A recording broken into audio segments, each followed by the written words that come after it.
Hi there, Lindsay here, the Frugal Crafter. Today I'm going to show you how to make these cute holiday ornaments, and at the end of the video I'm going to tell you about a way you could win a $5,000 gift card if you like holiday decorating.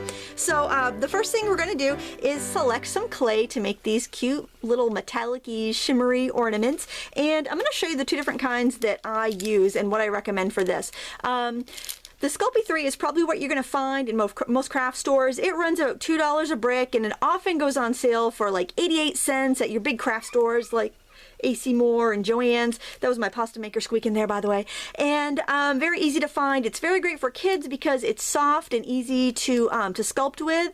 The drawback to this is that it is a little more brittle after it's baked. So if you want to make something really thin like these, the Sculpey 3 may not be your best choice. It's certainly doable, but these could snap on you if they're handled too roughly. So I just want to let you know that. The other type is Primo, and I've got that sticker is covering up the name. It's also made by Sculpey, but it's more for like jewelry making, and you can roll things out really thin, and you can flex them a little bit without them breaking. The Primo clay takes twice as long to bake as the Sculpey, but other than that, you're going to use them pretty much the same way. So just keep that in mind when you're shopping for clay. The Primo will also run about, I think, about $4 a brick. So I mean, I got that for $1.19, but that was at Madden's, and I know we all don't have Martins around here, and that was, you know, one of those one-time deal things. So these are the finished examples, and all you're going to need for this is some clay and a cookie cutter, or you can just use like a knife to, you know, cut around your shape. I'm using a pasta machine, you can see over here on the edge, for softening my clay, but you can do it by hand. I just work in a very cold basement, so it's very difficult to do that. You're going to want some rubber stamps, and I just chose some simple snowflakes that I've had for many years. And if you want to stamp a colored image, you'll want some ink pads, and I'm just using some metallic ink. I got some metallic silvery blue and some metallic silvery purple. If you want to add a little more sparkle to your project, you can get some either mica eyeshadow or some Pearl-Ex powder. It's up to you. And of course some ribbons to hang it, and I've got a little needle tool, but you can use a pin or a straw or something to make your hole if you don't have one. So please look around your house and see what you have. You don't have to go buy anything special. This is just an acrylic roller for clay, but you can use a rolling pin. I would probably cover it with plastic wrap, or make sure you wash it really good if you're going to use it with food. It's really a good idea to have separate materials for your crafting. So I've already flattened out these sheets, rolled them out flattened. I use my pasta machine for that. This is a Sculpey 3, so this will be more brittle and harder when it's baked. This is the Primo by Sculpey, and that will be more flexible, as I mentioned before. So to cut a shape, what you want to do is take a piece of wax paper, plastic wrap. Yeah, jeez, I don't know my kitchen. See, I'm not in the kitchen very much. I'm not that familiar with my kitchen tools. And then by putting the plastic wrap down on top, when you cut it with a cutter, it gives you a nice rounded over edge. Let me show you what I mean there. Gives you a nice, and it kind of smooths everything out. So when you remove the plastic, you've got that nice perfect edge. And you can also do that with your clay cutters that you buy at the craft store. So if you have those, go ahead and use them. But I figured more people have cookie cutters than clay cutters. So there we go, that. And you can just kind of flatten out any edges with your fingers. Then simply use your needle tool to make a circle wherever you want the top of your ornament to be, and I find it so much easier to do that now than waiting until the end. I think I want to stamp purple on this, so I'm going to use this stamp since I've already inked it up in purple, and I'm going to show you a little trick for centering here. This, you also, if you don't want to have any color on your ornament, you just want an impression, then use clear ink or glycerin on your stamp, because sometimes the clay will stick to your stamp, and you don't want that to happen. So I can actually, it's a little bit easier if I lay my clay down and press it on just so it grabs it, and then flip it over and stamp it, and that way it's just a little easier to center it up that way since I'm using a real rubber stamp. And if you want an impression, you'll want to press fairly hard. If you just want the image, you don't have to press very hard at all. I wanted a little bit of an impression, so I pressed it.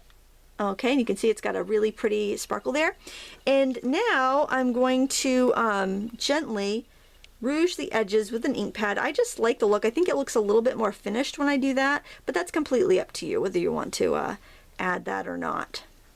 Now, you'll want to read your clay package to see what they recommend for baking times and baking temperatures, because different clay brands and different clay products will require a different amount. You can also do this with air dry clay if you have like the Martha Stewart clay.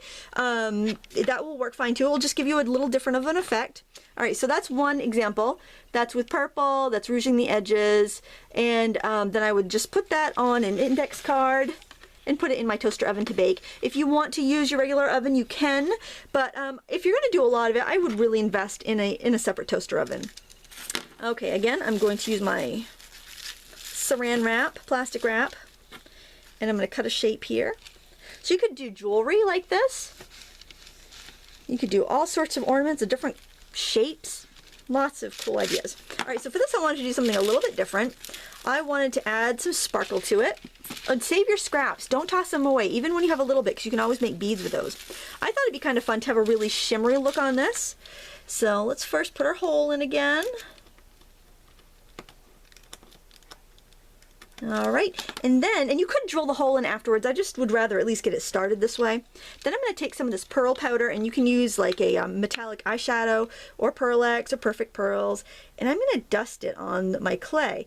And when I bake it in the oven, it's actually going to make the it's going to make that mica permanent on there. So this is just going to give it a really nice glitzy look. Just brush it on there nice and constant. All right, now I think I'll use the blue ink, and I'll use my more fancy snowflake. And I mean, it doesn't matter what brand of snowflake stamp you have there. Almost every company would have their own line of snowflakes. This is actually a kind of a vintage one, Personal Stamp Exchange, a company that's not around anymore. But it's such a pretty snowflake flake. I still use it all the time. And I'm just gonna offset it this time.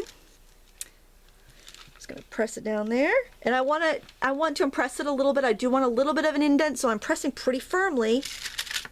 Okay, now another thing is I'm working in my cold basement, so the clay is still kind of stiff. If you're working where it's warmer, you don't press so hard because it's going to like push right through the clay. So you can see it's all got a really beautiful all over shine. I think I will also rouge the edges with my ink pad because I like that. And a little bit of mica on my ink pad isn't going to hurt anything because that's what's in the ink to make it shimmery. And then I'll put that on an index card and I will bake it according to the package directions, which is 275 for 15 minutes for 1/4 inch of thickness. Now I'm going to show you what happens if you burn your clay. Look. So this could just be like leaving it in an extra 5 minutes or having it an extra 15 degrees higher. So you want to make sure that your oven is calibrated, that it is the right temperature. So if this happens, turn down your oven, try again. Please don't be afraid of your materials. Okay, so when you're done, so I got this one. This is a silver one that I've already made. On the back, you can write with like a pen. I just use this metallic Faber-Castell pen. Merry Christmas 2015, love Linny. That's what my friends and family call me sometimes, so I wrote that like that. Now all we have to do is add the ribbon. If your hole is a little too small for your ribbon, you can use a small round file or bead reamer or something just to widen it out gently. You could also drill it out if you need to, but usually if you've started your hole already, this is sufficient. You know, nice clean hole there.